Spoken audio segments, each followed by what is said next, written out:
What is the best decision you've ever made in your life? Easy question, right? Okay, let's make it a little simpler. What's the best decision you made today? Or maybe just a good decision. You see, our first reading and our gospel reading today talk about pretty profound decisions. Joshua, we now know that he's thoroughly in charge of the people of Israel at this time. Moses has gone home to God, and at this point, he is now declaring before all of Israel, all of the tribes are represented. They line up in formation as though being prepared for a liturgy, and there's this moment when Joshua says, "Who are you going to serve? Because me and my house, we are making a decision. We are going to choose to serve God." Or in today's gospel, Jesus has said something radical that is scandalous in a way that I think we've sort of lost how scandalous this might have been, right? God has come down to become one of us. But in saying that, he says to the Jewish people, the people around him, like, what if you actually saw me ascend to where I would be, right? He's giving a foretaste of what's going to happen in the ascension. He's recognizing, he is saying, I am divine. I am one of the three persons of the Holy Trinity. He doesn't use those words, but he's essentially kind of getting to that point. And the people of Israel are scandalized because, like, wait, no, you can't make yourself God. You can't say this. And already he has said a whole lot of other sort of scandalous things about eating his flesh and drinking his blood. And now this sort of is the capstone. And it isn't his adversaries that walk away. It's some of his friends. It's some of the people that have been following him up to this point. But at a certain point, they looked and said, not enough, not anymore, right? You've crossed the line, Jesus. And so he looks to his 12 disciples. He looks to his closest friends and says, what about you? And Peter gives that famous line, to whom shall we go? You have the words of everlasting life. And remember, for John, in this gospel, the Word is life. The Word is the very thing in which Jesus is the incarnate version of, this wonderful sense of God being made manifest.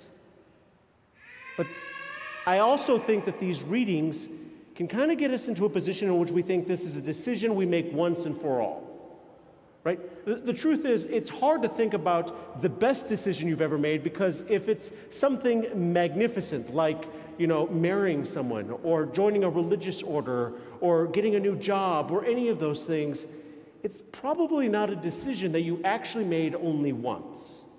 It's something that you had to do and work at every day. Right? You had to decide every day in some small way to participate in that wonderful decision you made the first time. That first time is no doubt a big moment, but every other day, right? Each of those little ways in which we work constantly to sort of live out our faith require those daily decisions. Right? In 12-step spirituality, for example, like sobriety isn't because I decided to say, today, here, now, I am sober, and that's it. I don't have to do anything else again. Sobriety is because I decide today, in this minute, for one day at a time, that I'm going to be sober, that I'm going to, find the strength in God, and I'm going to surrender my own will to this process, and that today I am making a decision, a profound decision for anyone in any sort of 12-step spirituality, a 12-step program. Daily, small decisions, or maybe even daily, profound decisions. And we can get lost even in that sense that if we think it's a single decision, if we think it's a decision that we only have to do once, then there's a way in which if I'm going to make this decision, if I'm going to decide to do it today, I better do it perfectly. Right? That I somehow I've got to make the perfect decision, and I've got to make the perfect decision for the perfect outcome. And for me, in my life, there has been, one of my biggest Achilles' heels has been, basically stifled by perfectionism. My perfectionism has prevented me from doing a great deal of things, right? I think of when I was in studies, and I struggled in studies because I always wanted to have the perfect paper. Now, I'm sure in here there are probably some people who have written that perfect paper, but for me, the perfect paper has been like a myth. I've never actually quite gotten there. Even on papers where I got the full marks and the teacher was pleased, I would go back and I'd look and be like, I missed this, or I didn't say that, right? Or maybe it's something else in your life where you feel like you've had to have that perfect moment. But if we break down these massive and major decisions in our lives, those decisions that we look back and say, this was a good decision, we realize that they actually take a lot of smaller steps to get there, and not all of them are going to be perfect. Not all of them will be the perfect place to be. And even the very thing that Jesus invites his disciples to isn't a perfect entity, right? That the church was not perfect when the disciples said, yeah, we're going to stay with you. Right? Peter still goes on to deny Jesus. Right? Peter still goes on to say, 3 times, I don't know the man, and we'll have to have a sense of reconciliation later. The other disciples will go on and scatter at that moment, and when Jesus needs them the most, the disciples will still fall asleep at the Garden of Gethsemane. There will be so many moments, even in this little church moment that we see in today's gospel, that they're not saying yes to that perfect church. They're not saying yes to the perfect moment. They're not saying yes because they've got it all together and they've understood it. They're saying yes because they are practicing a major decision that they will have to answer time and time again. And I love that the disciples don't do it perfectly, because that gives me so much hope, right? That takes away sort of that expectation that I'm only holy, whatever that might mean to various people. I'm only holy if I do this thing perfectly, right? I'm only holy if I get the right kind of prayer or say the right kind of spirituality, right? Or this myth that, holy people are able to sort of sit and be zen and think like nothing and just be with God, right? That I have never attained that in my life. Like, I am always thinking whether I like it or not. And it's usually about food, Star Wars, and sports.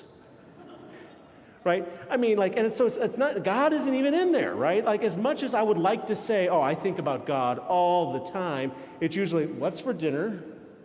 I really wish they would have done something different with that character in episode 7 in that movie. And I wonder how the Vikings are going to do. And no, Father Warren, you can't answer that question. That sense in which every day we have to make those small decisions. And in a sense, I have to will myself to say, today I'm going to decide to focus and take some time to focus on God. But if I turn that into another mammoth perfectionism event, the decision that I'm going to make might just get lost in my own sort of weaknesses. It's, today, right now, this is the moment I'm going to try to focus on God. And it might only last 30 seconds. It might only last 10 seconds. It might last a whole minute if we're really lucky. But in those small decisions, I can make a decision again in 10 minutes or an hour to say I'm going to take another 30 seconds or another minute.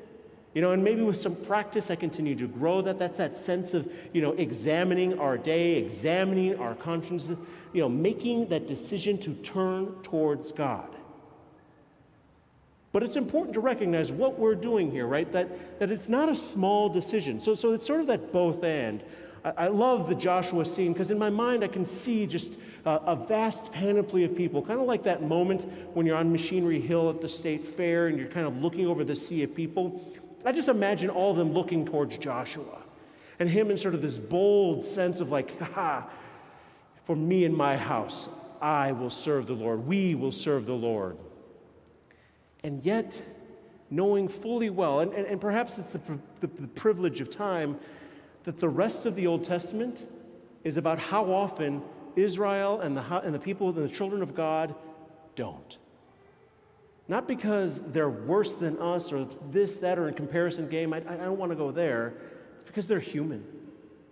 And every time we turn away, every time we make a mistake, it's another opportunity to make that decision. To say today, yes, Lord, I choose you. I don't know if I'm doing it perfectly, and I'm not even sure this is the right way, but as Thomas Merton sort of alludes to, the very fact that I desire to do so, the very fact that I hope I'm on the path, in fact, is something that I hope does please you.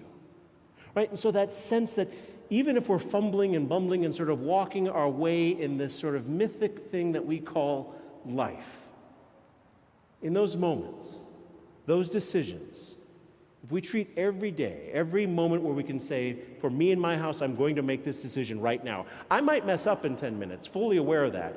But today, right now, we have that opportunity. We do so by gathering as a community. You all made a decision to be here, or you're tuning in on the live stream, right? You've all made an amazing decision. And in a few more moments, you're going to stand and you're going to articulate our faith as we profess the Apostles' Creed. You're making a decision right there. And at a certain point, you'll be invited to come forward for Holy Eucharist, and you'll make another decision.